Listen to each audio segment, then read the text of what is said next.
মানে তুমি করলে চমৎকার আর আমি করলে বলৎকার। বিজেপি যে ভাষায় বোঝে আমি সে ভাষায় বিজেপিকে জবাব দিতে জানি। মানুষের টাকা যে বঞ্চিত করে রাখবে, মানুষের সাথে যে বেইমানি করবে, সে এই ভাষাতেই আক্রমণ শুনবে।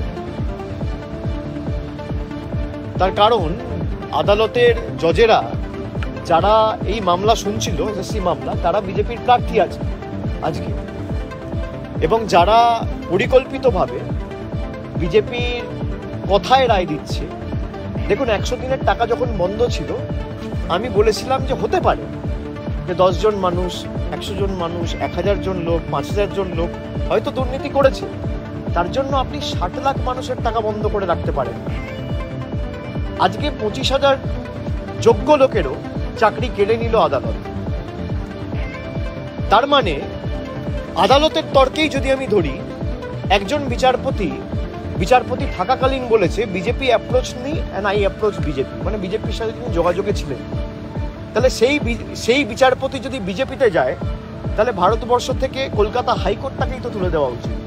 আদালতের তর্ক হিসেবে, যুক্তি হিসেবে যদি আমি দেখি, আপনি বলছেন 1000 জন 1500 জন বাড়তি প্যানেলের বাইরে থেকে চাকরি পেয়েছে, তাই পুরো প্যানেল বাতিল।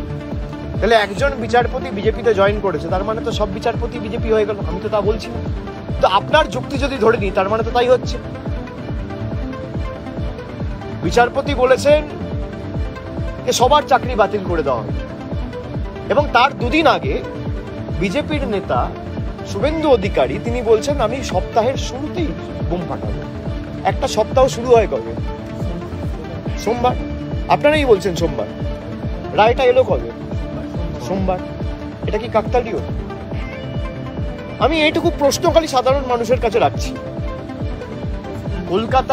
কলকাতা হাইকোর্ট যেভাবে, কলকাতা হাইকোর্টের একাংশ বিজেপির সাথে যোগসাযোগে রয়েছে এবং তাদের কথায় বিচার ব্যবস্থা প্রভাবিত হয়ে রায় দিচ্ছে, কেন শুভেন্দু অধিকারীর বিরুদ্ধে ব্যবস্থা হবে না? বলতাম না, ম্যাচ ফিক্সিং আপনারা দেখেছেন?